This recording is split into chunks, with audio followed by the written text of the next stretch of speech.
13절 말씀입니다. 마지막 절이지요. 6장 마지막 절.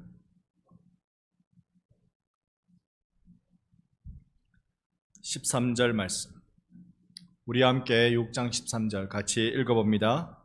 그 중에 10분의 1이 아직 남아있을지라도 이것도 황폐하게 될 것이나 밤나무와 상수리나무가 배임을 당하여도 그 그루터기는 남아있는 것 같이 거룩한 씨가 이 땅에 그루터기니라 하시더라. 아멘. 아멘.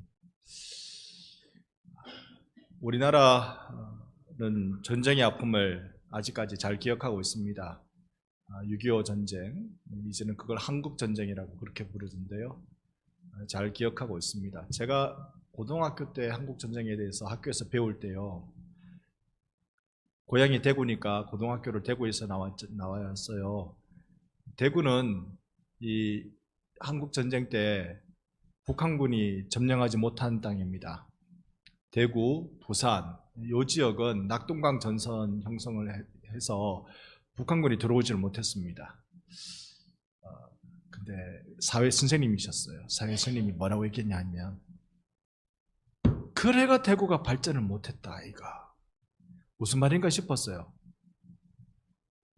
비행기가 와가 건물을 다 부사뿌고 탱크가 와가 다 갈아 뭉개뿌고 그래야 도시를 새로 짓는답니다. 그러니까 대구는 옛날 도시 그대로 남아있다 그 얘기입니다. 부산도 가보니까 똑같고요. 옛날 도시 그대로 남아있다. 여러분, 아무것도 없어 보이는 폐허, 그러면 그게 좋단 말인가? 남아있는 게 잘 된 거 아닌가? 오늘 그 얘기 잠깐 좀 이 본문의 말씀을 통해서 한번 해보려고 합니다.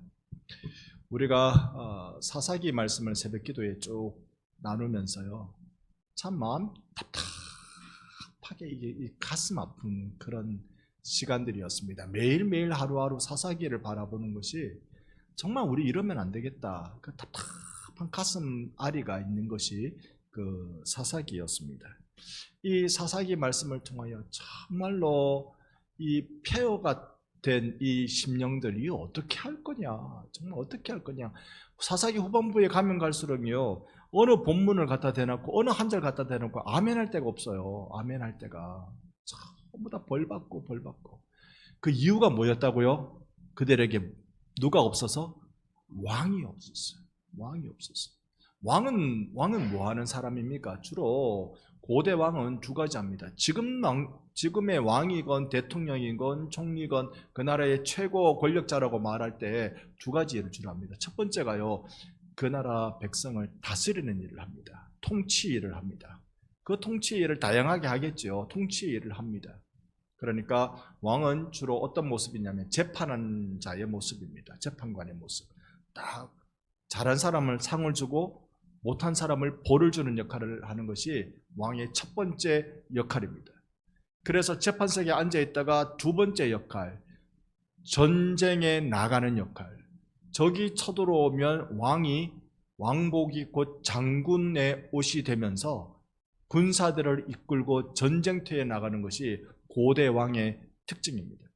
그러니까 왕은 두 가지 모습을 가지고 있어요. 하나는 재판, 하나는 전쟁. 이 두 가지를 잘하는 왕이, 그런 왕이 있는 나라가 평화를 누리는, 행복을 누리는 그런 왕국이 되는 것입니다.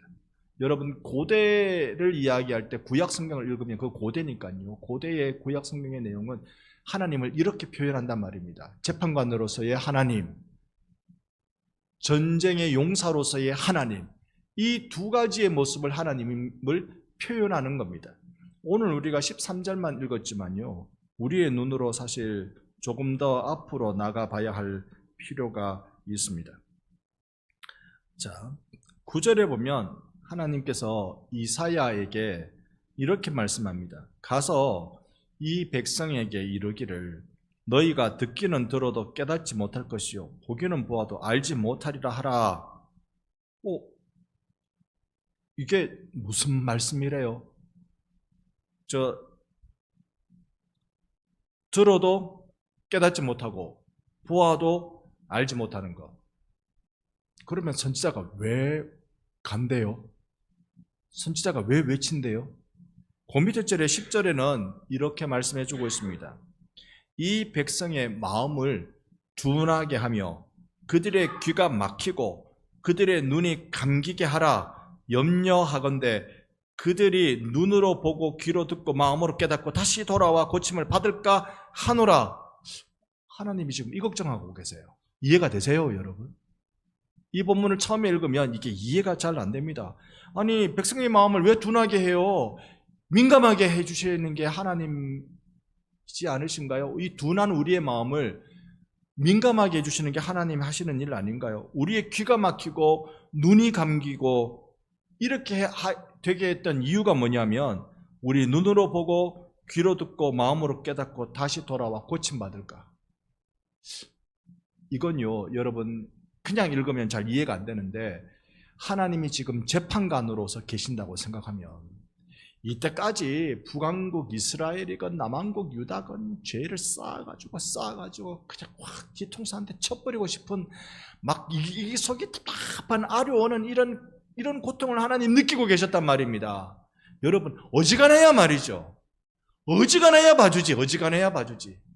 이거 웬만하면 하나님 배신하는 걸 늘 즐거워하고 하나님 싫어하는 일 하는 거 그게 취미생활일 뿐만 아니라 그게 장기인 그런 백성들, 하나님이 왜 이스라엘이라는 저 종자들을 하나님이 왜 사용하셨을까? 이스라엘이라는 저 강박한 사사기 읽으면서 여러분 열 증폭하지 않으셨습니까?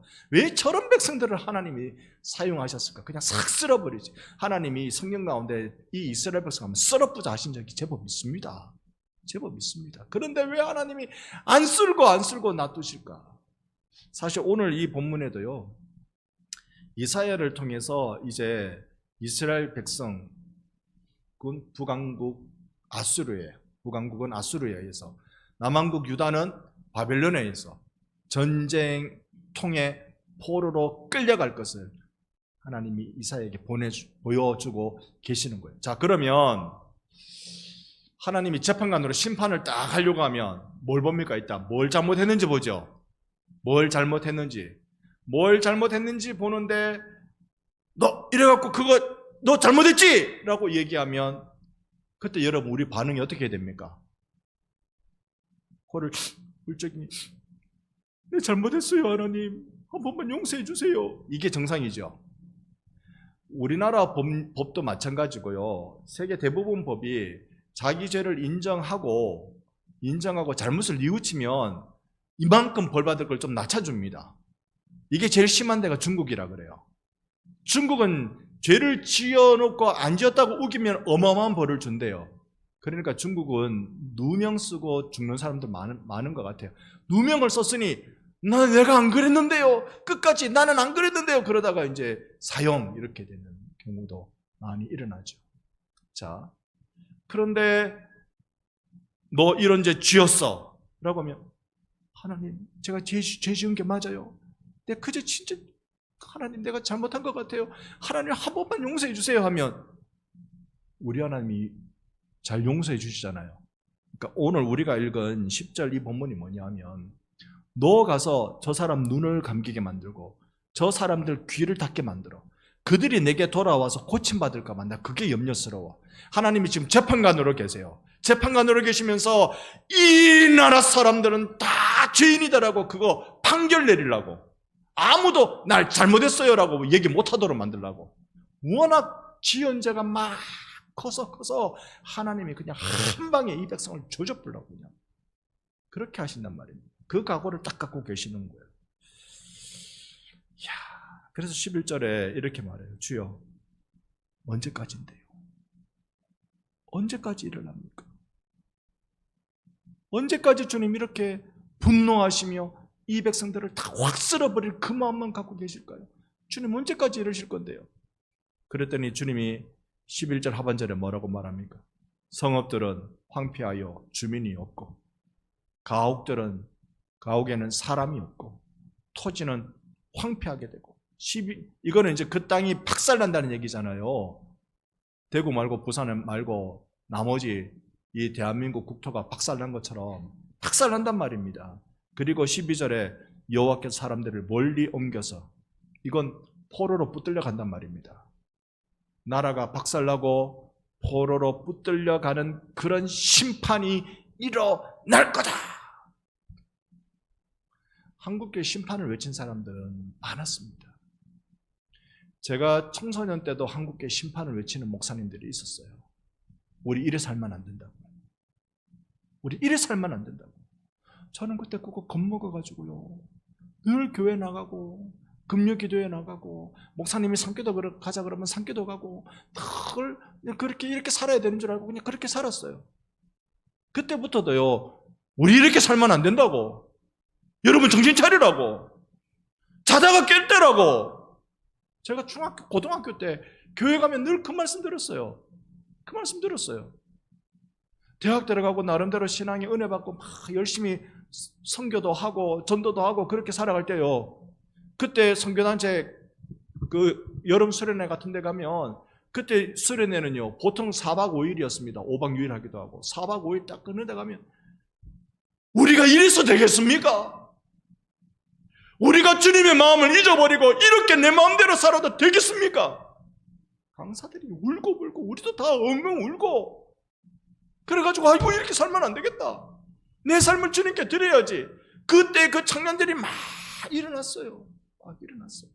지금 한국교회를 지탱한 건 우리 위위 세대들. 저보다 2세대 위에 그러니까 이 80대 정도 되시는 분들 그분들 정말로 외롭게 신앙생활 하셨고요. 그 다음에 바로 제 윗세대들 정말로 헌신하며 살아가셨어요. 지금 한국교회를 지탱하고 있는 건 40대, 50대 그때 그 은혜를 누렸던 사람 60대까지 그때 그 은혜를 누렸던 그 사람들이 한국교회를 지금 지탱해가고 있어요. 그 다음이 위험하죠. 모든 사람들이 진단을 그렇게 합니다. 위험하다. 그러면 우리가 위험을 초래한 거네요. 우리가 무슨 위험을 초래했을까? 어떤 위험을 초래했을까? 위험하다는 신호를 안 보내고 있는 거예요.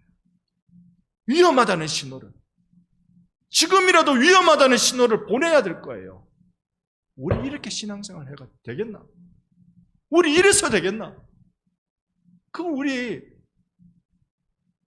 하나님의 진노의 잔이 기울어지기 전에 우리가 정신을 차릴 수 있기를 바랍니다. 우리 진짜 그러기를 바랍니다. 그러니까 기존 교회, 정통 교회가 이런 이야기를 많이 줄어들고 있을 그때 이단들이 이런 얘기를 세게 하니까 경건하게 살고 싶은 성도들이 이단 쪽으로 많이 빠졌어요. 많이 빠졌어요. 이거 우리 아주 치명적인 일입니다. 한국의 기독교인들 여전히 1000만 명이라고 봅니다. 1000만 명이라고 보는데요. 사실은 1000만 명이라고 보다는 한 800만 명쯤 된다 그래요. 800만 명쯤인데 그 중에 이단이 300만 명이랍니다. 이단이 300만 명. 그러면 기존의 정통교회는 600만 명, 많이 잡아야 700만 명이에요. 우리나라 지금 인구 5천만 명 훨씬 넘어선 지금의 인구에 많이 잡아야 700, 800만 명이에요. 이런 일이 초래될 때도 우리는 여전히 그래, 우리가 신앙생활 이렇게만 하면 되지 뭐. 이렇게만 하면 되지 뭐. 내가 골라서 신앙생활 하는 일이 일어나기 시작한 겁니다. 그런데 제일 위험한 게 골라서 신앙생활 하는 거예요. 이스라엘이 이렇게 밉상인 이유가요. 제가 이스라엘을 안 좋아하는 이유가 그들 조상들이 한 짓을 보면 그렇잖아요. 이렇게 밉상인 이유가 하나님이 하신 말씀 자기들이 골라서 하기 좋은 건 하고 하기 싫은 건 잊어버리고 살아요. 고의적으로 잊어버리고 살아요. 절기 지키는 것만 봅시다. 절기 지키는 것만도. 하나님이 이스라엘이 지켜야 될 절기 시내산에서 쫙 말씀해 주시거든요. 광야, 시내산 광야에서. 그때 쫙 말씀해 주실 때 3대 절기 말씀하시고 쭉 절기들을 말씀하시면서 제일 기본적인 절기는 안식일이고 그 다음부터 5제사 7절기를 쭉 말씀하시면서 이 매년 지켜야 될 절기뿐만 아니라요. 그 다음에 연도를 따라서 해를 따라서 지켜야 될 거 말씀하십니다. 6년 다음에 7년째 뭐 해야 됩니까? 혹시 아세요? 6년 다음에 7년째 뭐 해야 되는지? 고연을 뭐라고 그래요? 안식년이라 그러죠. 안식년. 안식년이 7년째 되는 해가 안식년이니까 안식년이 7번째 되고 그 다음에 그러니까 50년째 되는 해를 뭐라고 부른지 아세요? 희년이라고 부른다고요. 안식년 때는 그때 너희들 집에 있는 노비들, 종들, 이스라엘 사람들 그 다 자유를 놓아줘야 된다. 그 다음에 영 놓아줄 수 없는 태어나면서 노비든지 진짜 자기를 팔아서 노비가 된 그 사람들 희년이 되면 다 놔줘야 된다. 다 놔줘야 된다. 자, 이렇게 많은 절기를 이야기할 때 솔로몬을 거치면서 쭉 이스라엘의 역사를 통해서요, 이스라엘이 어떤 절기만 지킨 줄 아세요? 안식일만 지킵니다. 심지어 그 중요한 6월절도 거의 안 지킵니다. 성경에 보면 문득 어느 왕 이야기할 때 6월절을 이와 같이 지킨 적이 없다라고 표현하는 경우가 많습니다. 자기 골라서 신앙생활을 해요. 내가 안식일만 지키면 되지. 그러면 안식일이라도 잘 지키지. 안식일을 지킬 때 이렇게 지키라고 그랬는데 우리 기왕 지키는 거 이만큼 하자. 안 해도 되는 일을 의무 규정으로 만들어서 꼼짝달싹하지 못하게 만들고 율법으로 당글당글 묶어가지고 꼼짝달싹하지 못하고 하나님이 우리에게 율법을 주신 건 자유를 위해 주신 건데 인간의 죄악이 그것을 멍해로 만들어버렸단 말입니다. 오늘 우리가 신앙생활을 내 마음에 편리하게 그렇게 해버리는 건 아닐까. 우리 두려워해야 됩니다. 신앙생활을 저는 일부러 고달프게 할 필요는 없다고 생각해요. 일부러 바닥에 앉아서 할 필요가 없을 것 같아요. 저는 바닥에서 밥 먹으면 밥 먹는 시간 동안 허리 아파요. 여러분 어떠세요? 그 의자에 앉는 게 편해요. 솔직한 겁니다만. 여러분이 예배당에 밑에 멍석 깔아놓고 일부러 그렇게 할 필요는 없을 것 같아요. 그럼 여러분 이런 의자에 앉아서 예배 드리는 게 저는 맞다고 생각해요. 그러나 내 마음의 편리한 것만 골라서 위기가 아닐까요? 위기가 아닐까요? 위기일 때는 하나님이 어떤 왕으로 오신다고요? 재판관으로 오신다고요. 우리가 신앙생활을 내 마음대로 하려고 할 때 재판관으로 오세요. 그러면 여기에 11절에 말하는 그 성읍은 다 박살나버리고 12절에 말하는 많은 사람들은 포로로 붙들려가고 이게 전쟁이란 말입니다. 전쟁이 일어나고 13절에 그 중에 10분의 1이 남았대요. 10분의 1이 진주 인구가 34만이라 했습니까? 30만 조금 더 돼요. 이 중에 10분의 1이면 30만이라 치고 10분의 1이면 3만 명이에요. 전쟁이 일어나서 다 죽고 포로로 다 끌려가고 3만 명만 남았다. 기가 찰 노릇 아닙니까? 그런데 13절에 10분의 1이 아직 남아있을지라도 하나님이 어떻게 하겠대요? 이것도 황폐하게. 자, 전쟁통에 하나님이 박살을 내버릴 때 그러면 우리 하나님은 재판관의 하나님, 무시무시한 하나님, 심판의 하나님, 하나님은 심판만 좋아하시는가 봐. 그런데 놀라운 건요, 심판이 있을 때 그때에 회복이 시작된다는 걸 여러분 아십니까? 그때야 회복이 시작돼요. 그래서 제가 고등학교 때 그 사회 선생님이 그때 학교가요, 제가 변두리 고등학교를 다녔거든요. 그때 학교가 화장실이 푸세식이었습니다. 여러분 다니는 학교도 다 그러셨죠? 화장실 푸세식이었죠? 아니었던가 봐요. 다 푸세식이었습니다. 그 하시는 말씀이 왜 우리 학교가 화장실이 푸세식인지 아냐면서 6.25 때 깨져야 되는 긴데 박살이 나야 그게 수세식으로 바뀌었을 건데. 여러분, 심판은요, 하나님이 베푸시는 심판은 반드시 회복의 시작점이라는 걸 여러분 이해해 주시고 알아주시기 바랍니다. 그게 13절 이후에 말해요. 밤나무, 상수리나무 촥촥 배임을 당해도 그 그루터기가 남아있는 것 같이, 거룩한 씨가 이 땅의 그루터기입니다. 그러면 여기 거룩한 씨가 뭔지 아는 게 우리가 중요하잖아요. 거룩한 씨가 뭐냐? 여기는 오늘 한 교수님의 책을 읽어봤는데요. 이런 거였습니다. 그 씨는 후손을 이야기하는 의미로 많이 쓴다는 거예요. 후손을 이야기한다는. 달리 말하면 이 나무로 치면 나무 둥치, 가지고 뭐 이런 거 나무 둥치는 현재의 우리의 모습이라면 이게 삭둑삭둑 잘려버리는, 우리의 모습이 재난 가운데 삭둑삭둑 잘려버리는 이런 모습이지만, 이 뿌리는 조상이라는 거죠. 우리의 조상들, 이스라엘의 조상들에게 있어서는 아브라함이고 이삭이고 야곱이고 요셉이고 유다고, 이런 이 조상들과 이 조상들이 꼭 잘났다는 거 아닙니다. 잘했다는 거 아닙니다. 못한 거 많아요. 아브라함도 불신앙으로 반응한 게 얼마나 많은데요. 못한 건 많아요. 그런데 뭐가 있느냐? 거기에 뭐가 있습니까? 거기에 있는 건 하나님이 아브라함하고 언약을 맺고 이삭하고 언약을 맺고 야곱하고 언약을 맺는 거예요. 하나님의 약속이 거기에 있다는 것입니다. 하나님의 약속을 가진 그 후손들이 거룩한 그루터기로 자리 잡기 시작하는 겁니다.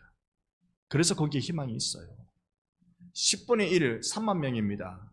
3만 명도 하나님이 싹 다 황폐하게 만들고, 그래서 겨우 가뭄에 콩나물 잎 나듯 그렇게 겨우 몇 개 안 되는 그 씨들 통해서 하나님은 새 역사를 만들어 가신다고 하신 것입니다. 그러면 새 역사는 어디에서 일어나야 할까요? 진주 지역에 기독교 인구가 얼마나 될까요? 10%면 굉장히 기독교 인구가 많은 지역입니다. 우리나라에서 10%면. 대구도 10% 안 되는 걸로 알고 있어요. 부산이 한 7%, 서부 경남이 7% 이내라고 들어요. 근데 진주 지역이 글쎄요 4%, 5% 정도 될까요? 5%라고 치면 몇 명 정도가 기독교인입니까? 30만 명이면 6천 명입니다. 6천 명이 기독교 인구란 말입니다. 6천 명 기독교 인구들이 늘 귀에 담아 듣는 게 뭐냐면, 신앙생활 너무 어렵게 하지 말자. 너무 어렵게 하지 말자. 어지간하면 좀 편하게 하자. 그걸 듣는 거예요. 서로 그걸 얘기하는 거예요. 서로 그러면서 좀 쉬자. 그 얘기하는 거예요. 연말이라 여러분 얼마나 바쁘시겠어요? 얼마나 고단하시겠어요? 저도 11월, 12월 특별 새벽기도 끝날 때까지 11월, 12월 이때가 모든 그 1년 중에 제일 정신없이 흘러가는 때입니다. 11월, 12월. 이때 정신 바짝 안 차리면 큰일 나기 때문에 제일 정신없이 흘러갑니다. 얼마나 여러분 힘드시겠어요? 그럼에도 여러분들이 이 금요 기도에 나오신 거 보니, 그럼에도 여러분들이 방송으로 이 기도에 참여하신 거 보니, 여러분, 하나님은 여러분과 언약을 맺으셨다는 것을 볼 수 있게 되는 것입니다. 우리가 하나님과 언약을 맺었다. 그건 무슨 언약으로? 십자가 언약. 옛날 그 언약 다 따라갈 거 없이 완전히 완성을 이루신 십자가 언약을 우리는 맺었습니다. 예수와 맺은 그 언약 말입니다.